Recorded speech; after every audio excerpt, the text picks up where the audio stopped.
미국 증시 분위기를 생생하게 전해드리는 이항영의 월가이드 시간으로 돌아왔습니다. 오늘도 MTN 이항영 전문위원님과 함께하겠습니다. 안녕하세요. 네, 안녕하세요. 간밤 미국 증시 분위기는 그렇게 좋지는 못했습니다. 이 변이 바이러스 확산에 대한 우려, 그리고 경제 재개에 차질이 빚어질 거란 우려로 이어지면서 3대 지수 모두 최근 들어서 비교적 큰 폭의 하락을 나타냈는데요. 어떻게 분석하시겠어요? 네, 맞습니다. 다우 같은 경우에 장중한 때는 6월이 또 최대폭으로 떨어지기도 했습니다. 다만 이제 상당히 절반 정도는 회복하면서 일단 마감됐는데요. 여하튼 1% 이상, 1% 중반까지 하락했던 3대 지수가 모두 0.6, 0.8 정도의 하락에 일단은 만회하면서 끝날 수 있었습니다. 여하튼 글로벌 경기 둔화에 대한 우려가 분명히 있는 거죠. 거기에는 코로나에 대한 확산, 우리나라에서도 뉴스 많이 보시고 계십니다. 그리고 유럽 같은 경우, 영국 같은 경우, 미국 다 마찬가지 흐름이 되겠습니다. 여하튼 거기다가 이제 차익 및 경계 매물도 나오는 거죠. 이런 것들이 나오면서 오늘 3대 지수가 모두 하락을 했습니다. 유가는 다행스럽게 오늘 또 약간 반등을 했습니다. 그렇지만 11개 섹터 모두 오늘 빠지는 그런 안타까운 모습을 보여줬습니다. 어제도 잠시 보여드렸지만 미국 기준으로 말씀드리면 신규 확진자 수가 한 2주 만에 다시 증가세로 돌아선 건 팩트가 되겠습니다. 이제 문제는 소위 확산이라 그러나요? 확산의 전염력이 훨씬 빠른 델타 베리언트라고 하죠. 델타 변이 환자 수가 이제 급증하면서 미국 전역에서 54%가 되면서 우세종이라고 하나요? 그렇게 요즘 안 쓰던 말도 많이 쓰던데 하여튼 그런 것들이 나오는 것들에 우려감이 있는 거죠. 특히 이제 미국은 우리나라와 달리 이제 주별로 워낙 많이 다르기 때문에 일부 공화당 쪽의 지지가 많았던 쪽에서 그 백신을 맞지 않고 있는 부분이 워낙 많은 거죠. 그런 쪽에서 이제 확산이 워낙 되고 있기 때문에 미국에서 모든 뉴스나 언론 그리고 정부에서도 빨리 백신을 더 맞으라는 얘기를 하고 있습니다. 백신에 대한 얘기를 그 다음 그래프를 보여드리겠는데 백신 내 접종자 수인데요. 이제 급격하게 많이 줄다가 최근 들어서 하도 이제 이슈가 되니까 다시 좀 증가세를 보이고 있지만 그렇네요. 피크가 이뤘을 때 보면 3분의 1, 4분의 1 수준까지 떨어져 있거든요. 바로 이 부분이 많이 이슈가 되는 거죠. 아시다시피 이제 백신한 것이 유효 기간이 있지 않습니까? 네네. 그렇기 때문에 이제 최근 들어서 미국도 그렇고 다른 나라들도 지금 여유가 있는 나라 막 보내고 있거든요. 그런 것들이라고 보셔야 되겠습니다. 그렇기 때문에 이제 자기네가 있는 거 여유 맞질 않으니까 이제 그런데 잘 맞지 않는 나라가 이제 유럽 일부 국가랑 프랑스 같은 경우가 되겠고요.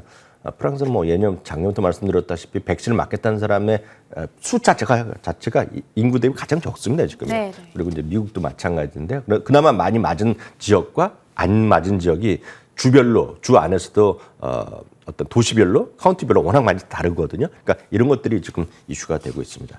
한편 이제 10년물 금리는 어제는 이제 장중 1.3%가 잠시 깨졌었는데 오늘 또 1.2%까지 갔다 왔습니다. 그래서 1.28, 1.29까지 내려가면서 당연히 금융주에는 악재 인식을 하는 거죠. 오늘은 이제 경제 지표는 신규 실업 청구 건수가 있었는데 이것 역시 좋지 않게 나왔습니다. 35만 건이 전망됐는데 그보다 더 많은 37만 3천 건. 지난주에는 생각보다 좋게 나왔는데 이번에는 실업 청구한 사람이 더 많게 나왔다라고 보셔야 되겠고요. 빅스 지수로 이제 옵션을 이용한 변동성 지수인데요. 정확히는 이제 우리 업계에서는 월가나 우리나라에서 공포란 말을 씁니다. 그래서 공포 지수라 얘기하고 있는데요. 오늘 21포인트까지 상승하다가 지금 20포인트 아래에서 일단 하락한 채 마감됐습니다. 오늘 여러 가지 시장에서 이 걱정을 일으킬 수밖에 없는 소식들이 다양하게 있었던 것 같아요. 그러다 보니까 시장이 전반적으로 하락세를 나타냈고 다양한 섹터들, 11개 sek터 모두 하락세를 나타냈는데 그 안에서도 지금 시황 소식에서는 이 리오프닝 관련주들의 낙폭이 크다고 전해주고 있습니다. 이 리오프닝 관련주들 얼마나 떨어졌는지 하나씩 분석해 주시죠. 네, 리오프닝 관련한 거에서 가장 대표적인 것은 여행주 아닙니까? 네네. 그러니까 크루즈 선사도 그렇고 항공사도 마찬가지인데 하여튼 카니발 같은 경우에도 계속 꾸준히 흘러내리는 모습을 보이고 있습니다. 다음 항공주는 종목별로 엇갈렸는데요. 델타 항공도 좀 저점에서 조금씩 이탈하는 모습을 좀 보이고 있고요. 앞선 코너에서도 계속 나왔지만 반도체는 어저께였습니다. 어저께 이제 AMD의 리사수가 반도체 공급에 대한 차질이 계속 지속되고 있다. 그런 얘기 하면서 좀 약했었는데요. 오늘도 좀 이어지는 모습이었습니다. 마이크론 테크놀로지가 1.4% 떨어졌고요. 올해 들어서 아마 S&P 500 중에서 여러분들이 선호하는 주식 중에서 압도적으로 제일 많이 올라간 주식 중에 하나가 엔비디아인데요. 엔비디아도 오늘 차익 실현 물량이 제법 나면서 물론 갭 하락과 더불어서 2.3% 하락한 채 일단 마감됐습니다. 네, 반도체 주들도 이렇게 하락세를 피해가지 못했고요.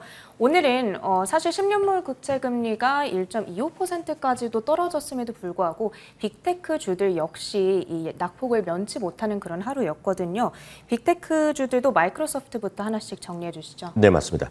빅테크들도 뭐 예외는 없습니다. 그렇다고 해서 뭐 크게 떨어진 건 사실 아니고요. 그동안 네. 올라간 거에 비하면 뭐 쉬어가는 정도라고 이해하셔야 되겠습니다. 사실 시장의 어떤 하나하나의 호재 악재도 있겠지만 큰 틀에서 보면 전부 다 올라가고 전부 다 내려가는 것이 주식시장의 생리거든요. 그럴 경우가 왕왕 있기 때문에 어떤 재료를 갖고 너무 민감하게 보실 이유는 없습니다.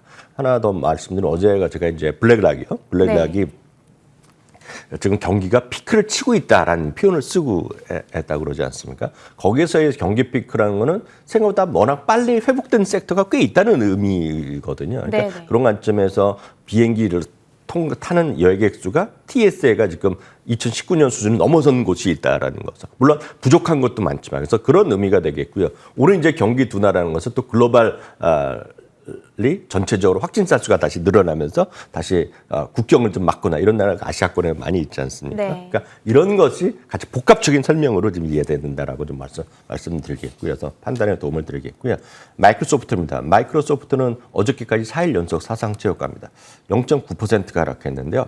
이런 것들이 크게 뭐 많이 떨어지겠냐는 생각을 좀 하고 있습니다. 차익 물량은 좀 나올 수 있죠. 경계 매물을. 저는 오늘 이 뉴스를 보면서 한편으로는 부러우면서도 한편으로는 대단하다는 느낌을 들었기 때문에 굳이 설명드리겠습니다. 네네. 마이크로소프트가요. 전 세계 직원에게 $1,500씩 보너스를 지급한다고 합니다. 보너스 지급 규모가 2억 달러입니다. 2억 달러. 2억 달러면 엄청나네요. 2,200억 정도를 그냥 한 번에 이제 쏘는 되겠고 연초에도 이미 한번 유급 휴가로도 보너스를 줬거든요. 그랬었죠. 정말 대단한 회사가 되겠습니다. 애플도 떨어졌습니다. 어저께 애플이 이제 6개월 만에 사상 최고가를 기록했었는데 오늘 0.9% 떨어졌고요. 알파벳도 1.13%가 떨어졌습니다.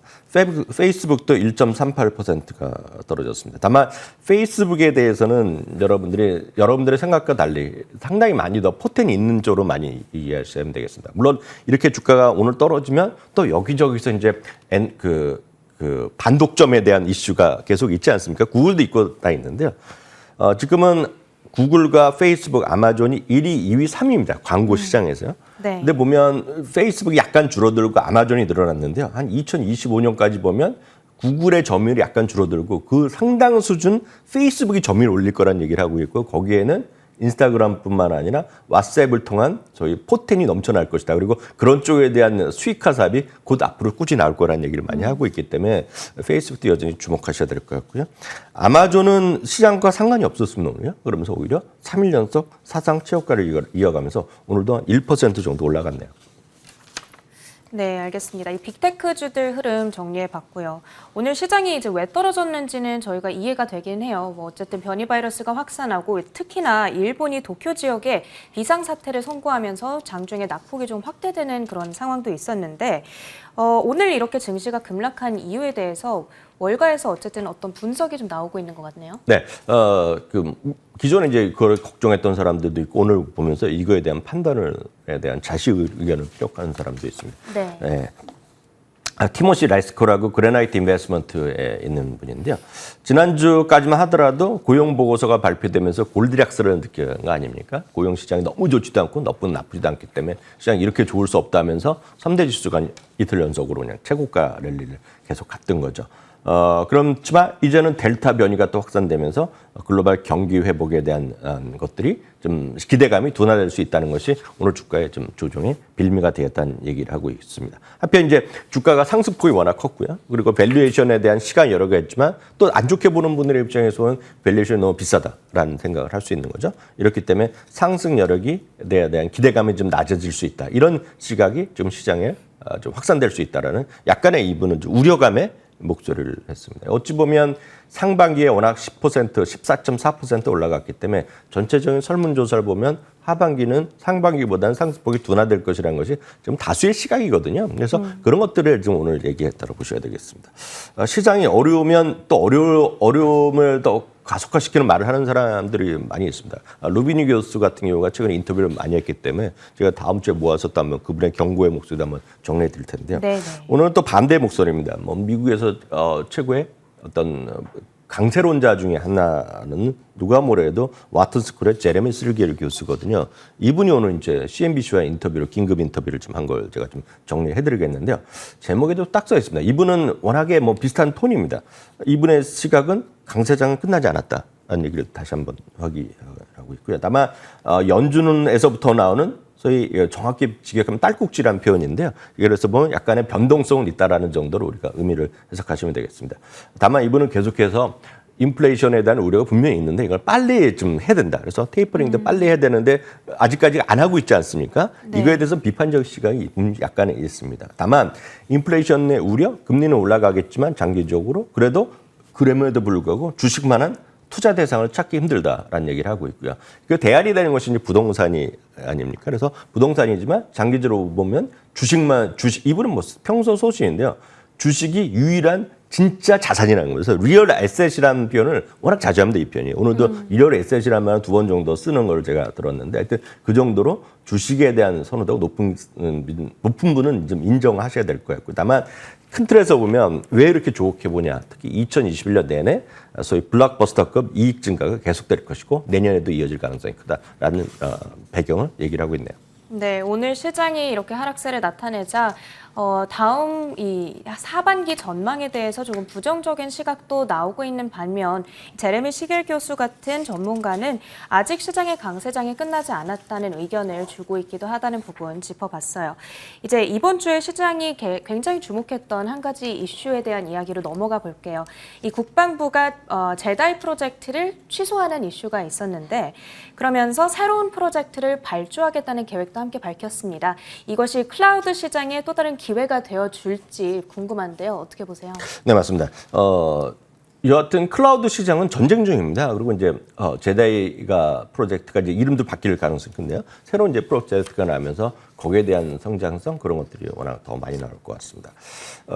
저희가 이제 하이브리드 워킹에 대한 얘기를 자주 말씀드리지 않았습니까? 네네. 그래서 지금 온라인 오프라인과 구분 없는 일자리 그리고 그런 거를 찾는 사람들이 워낙 많아진다는 사회적 분위기 이런 것들을 제가 여러 번 말씀드렸는데요. 여하튼 클라우드 시장은 지금은 전체 시장은 분명히 아마존이 1등인데요. 성장률만 보면 마이크로소프트가 지금 앞서 있었거든요. 그렇기 때문에 이것이 앞으로 또 어떻게 변혁이 나올지 모르겠습니다. 다만 이제 클라우드 관련된 건 워낙 많기 때문에 우리 시청자분들 오히려 접근하기 쉬운 것은 클라우드 같은 거를 관련된 ETF로 하시면 좋을 것 같은데 그래서 세 개만 아주 간단히 말씀드리겠는데요. 세상에서 제일 먼저 나왔고 최대 규모의 그 클라우드 관련 ETF는 이름도 쉽습니다. 스카이에 Y가 하나 더 붙습니다. 그래서 굉장히 기억하기가 쉽네요. 네, 스카이라는 거가 있는데 제일 먼저 생겼습니다. 그래서 이거는 주요 이제 클라우드에 관련된 기술적으로 세 가지 분야가 있는데 이것을 골고루 담은 회사가 되겠고요. 또 하나는 또 이것도 더 쉽습니다. 이름 자체가 클라우드에서 D만 뺐습니다. 그래서 그렇네요. CLOU거든요. 이거는 이제 클라우드 매출이 50%가 넘는 기업만 또 세분화해서 묶은 기업이 있습니다. 그래서 ETF가 있고요. 클라우드가 있겠고요. 또 하나는 약간 더 섬세하겠는데 여기는 미국 기업만 했고 최근에 그래서 말뿐만 아니라 매출이 많이 늘어난 기업들 2년 동안에 매출이 15% 이상 늘어난 미국 내 클라우드 관련 기업만 모아놓은 것이 WLCD라는 것들이 있거든요. 그래서 이 중에 제일 큰 거는 뭐 스카이가 좀 개인적으로 무난하다고 보는데요. 여튼 이런 ETF를 갖고 좀 장기적으로 보시는 것이 좀 하반기 내내 좀 좋을 것 같아서 저는 하반기에 뭐 테마로 보면 저는 클라우드에 이길 사람이 별로 없다고 보고 있거든요. 그래서 네. 클라우드 관련된 것도 여러분들 좀 관심 갖고 공부를 좀 해보시라 해서 오늘 소개 한번 해드렸습니다. 네, 국방부가 이 클라우드와 관련해서 새로운 프로젝트를 발주할 계획을 가지고 있는 만큼 하반기에 클라우드 시장 우리가 다시 관심을 가져볼 필요가 있을 것 같고요. 관련해서 오늘 위원님께서 대표적인 ETF 3가지 소개해 주셨으니까 여러분들께서 잘 기억해 보시길 바라겠습니다. 오늘도 미증시 판단은 MTN 이항영 전문위원님과 함께했네요. 감사합니다.